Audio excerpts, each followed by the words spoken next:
Hello, and welcome to another edition of Todd Talk, where we take teaching theory and turn it into teaching practice. In keeping with our theme this month of academic extracurricular activities, what I'm going to be talking about today is Model United Nations. So, in a nutshell, Model United Nations is a simulation where students are asked to act as delegates from countries. And so they will discuss and debate issues that come from their own country. And depending on the committee that they're on, they may discuss and debate issues from other countries. And I've been involved in Model United Nations for probably the last 15 years.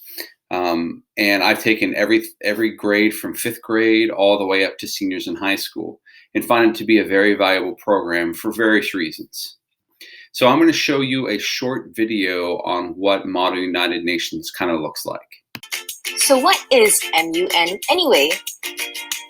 Model United Nations, or MUN for short, is a simulation of the real-life UN, United Nations. You take the place of a delegate of a country or an international organization. The aim of the council is to find a solution to the problems you'll be given as a topic before your conference. Just like in the real UN, you'll have the chance to draft resolutions and find a lasting solution to some important issues today, like climate change, the refugee crisis, and more. The aim of the United Nations in real life is to prevent conflicts and promote international cooperation. It's a forum for countries to express their views and make decisions together. To do this, there are numerous organs in the UN, such as the General Assembly, the Economic and Social Council, the Security Council, the International Court of Justice, and many more. In MUN, you'll get a chance to try to be a part of this. Resolutions are at the heart of MUN. They are a set of rules and guidelines that countries in the world generally follow about a whole range of things, including human rights, carbon emissions, and war. In real life, these are drafted and debated throughout weeks and months, and they require input from a lot of people, like member states, experts, and even NGOs. MUN is all about cooperation, not competition. It's not a race to beat other people. It's about how well you can work together and overcome your differences in opinions. As a delegate of a country, you'll have to play your part by sticking to your foreign policies, but also knowing when you need to compromise with others for the better good. Different conferences have different formats for running a council. Prominent examples include THIMUN, the Hague International Model United Nations, HMUN, Harvard Model United Nations, and many more. MUN helps you pick up soft skills like research, communication, critical thinking, and creativity. So Model United Nations is run all over the world in different countries, different states, and all parts of the world. And each place does it slightly different. So it starts as young as 5th and 6th grade and can go all the way to college students. The way that Ohio Model United Nations does it, I like their model because their model has students driving all of the sessions. So in other words, there are people that are elected to certain positions, and they're the ones that are going to be running the sessions. And it's completely student-led. So if you go to Model United Nations in Ohio, you will not see an adult very often, other than yourself and other teachers in the back of the room who are watching their students.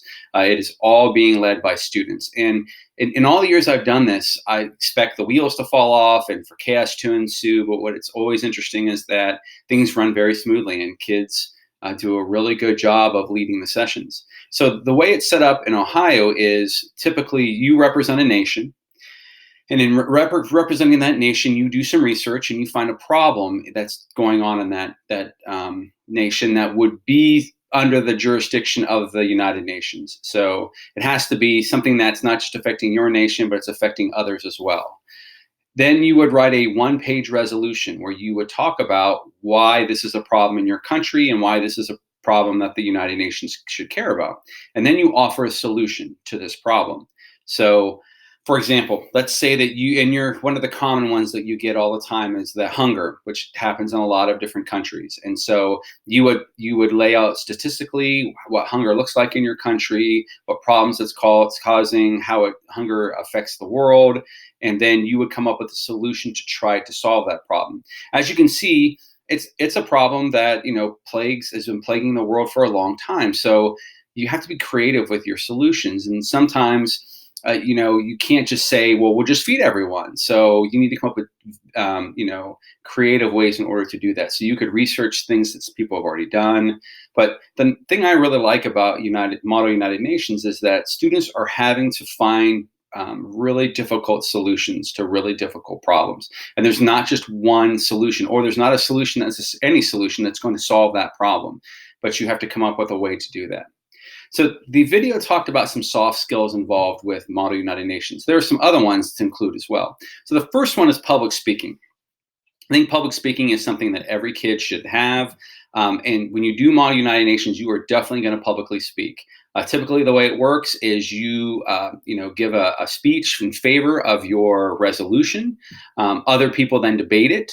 You get to answer questions should they ask questions. And at the end, you get the final say-so of why someone should vote for your resolution. And so even if you are not the nation presenting, you can take part in the debate. So you're constantly in the public eye of speaking, which is a very valuable skill. The second thing is leadership. So to do Model United Nations, you have to be a leader, not just one person running the whole show, but everyone has to show leadership skills. Whether this comes in, making sure that things are done by deadline, or making sure are done with quality, and so on and so forth. But you definitely have to be a leader in order to participate in a program like Model United Nations. You have to be a problem solver. Like I said before, these solutions are not easy ones, and so you have to come up with creative ones in order to do that. It creates a global awareness. As a social studies teacher for many years, one of the biggest problems I had was getting students to see the big picture of the world around them rather than just the 5 feet in front of them. And so Model United Nations makes people aware of problems in other countries and how they are trying to combat these problems, and how the culture of these other countries sometimes can cause these problems, and how that it doesn't always work the way it works in the United States. And so I always hope my kids come back with some sort of global awareness that they have gotten from the conference. And then lastly is they have to be able to defend and debate. So you have to be persuasive in your arguments, which again is something that's really important, not just if you're going to be a lawyer, but just in life. If you are going to try to persuade someone to do something that you would like, you have to have that skill in order to do that. And Model United Nations teaches you how to defend what your stance is. Public speaking is an important part of any Model United Nations simulation to convince the other delegates with your country's point of view. If you come to the conference prepared, you'll be eager to speak in committee and project confidence, because confidence is your biggest asset. What to carry for your speech tips? First tip, you have to look presentable, for the first impression is very important. You have to be strong about what you're saying so that the others will feel the same way too. You have to make sure that you're relaxed, keep yourself involved in the discussions happening in and out of the session room, and be sure to stick to your country's policy. Concentrate on the message. You have to keep the message clear, short, simple, and straightforward. Don't forget that practice makes perfect. Importance of speeches. When you give a good speech, that will be your key skill at Model United Nations event. Speeches are the most important way of convincing members of your committee to support your points of view and propose solutions. Those who speak frequently and articulately are most likely to steer the course of discussions in their favor. The most important thing is to seek and grab opportunities for speaking. As a beginner, make a greater number of small and successful speeches. Remember that practice makes perfect again, and this experience builds confidence, which is the key to effective speaking. So, what are the speech writing tips? First, you should thank the presiding official by saying, "Thank you, Mr., Madam, Honorable Chair, or President." Begin by providing a brief history on the issue as it relates to your country. Speak about how the issue is currently affecting your country, and provide your country's position on the issue. Include an explanation for your country's stance, such as economic or security concerns, or political or religious ideology. Also, you may choose to give an explanation of how your country's position relates to the positions of other member states, such as the major powers or countries in your regional bloc. You should discuss some of the past actions taken by the UN, member states, and NGOs to address the issue. Present your ideas for a resolution, stressing your country's objectives for it. Talk about the role that NGOs or regional organizations have to play in addressing the issue. Indicate to the committee members whether your country is willing to negotiate. So then the logical question becomes, what does this look like in my classroom? What is the practice of doing Model United Nations? And the answer is that it varies. It varies on the way that structure is set up for Model United Nations. So like I said, each state and country has its own variation on what Model United Nations is like. And so depending upon what that is going to affect the way that you run in your classroom. Another a factor that can come into play is what is the availability. So let me give you examples of a couple ways that I've done it. So one way I did it when I taught middle school students. I did it as part of the curriculum. So I taught 6th, 7th, and 8th grade, and so there was enough of the content and skills that I could link it to content standards from my state that I was responsible for teaching. And so, I could justify taking 4 to 5 weeks out of the school year and really focusing on Model United Nations, where we were doing research, where we were looking at problems, when we were writing resolutions, and we were preparing speeches and practicing those speeches. And this all culminated in a mock Model United Nations, which we did at our school with all the delegates that were going to attend the conference.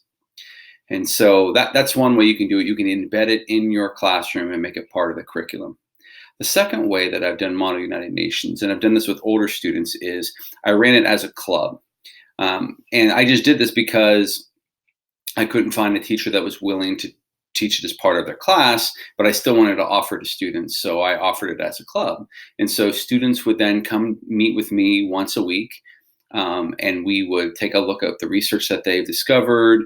How I would give them information on how to format their resolution, how to prepare their arguments, and then we would practice speeches and all those things. But most of the work in this case was done outside of club time. So the club time was just kind of establishing what the structure was, what the requirements were, what they needed to be doing. And then students worked on most of that stuff outside of class. And then through using Google Docs, I would look at their research. I would look at their resolutions as they wrote them, and then I would look at their speeches. And we would practice those in club time. But, most of the construction of the resolutions and the arguments that were made were done outside of class. So, I did it that way because it was what was necessary. And even within my state, there are different ways to do it. Some people, there's a Model United Nations class, and that's what they do all year is work on Model United Nations. There are other schools where the school district does not support Model United Nations, so parents have to run it as a club, but it's not even affiliated with the school. And so you have to be creative with the way that you're going to do it. But the method I find that is best is embedding it in my curriculum because I felt like I could really guide students and help them get real deep into what Model United Nations has to offer. So there's Model United Nations. Like I said, a very valuable program, and what I would recommend, and I'll leave a link here for the national Model United Nations. But I would also look at your state affiliate and how they run Model United Nations.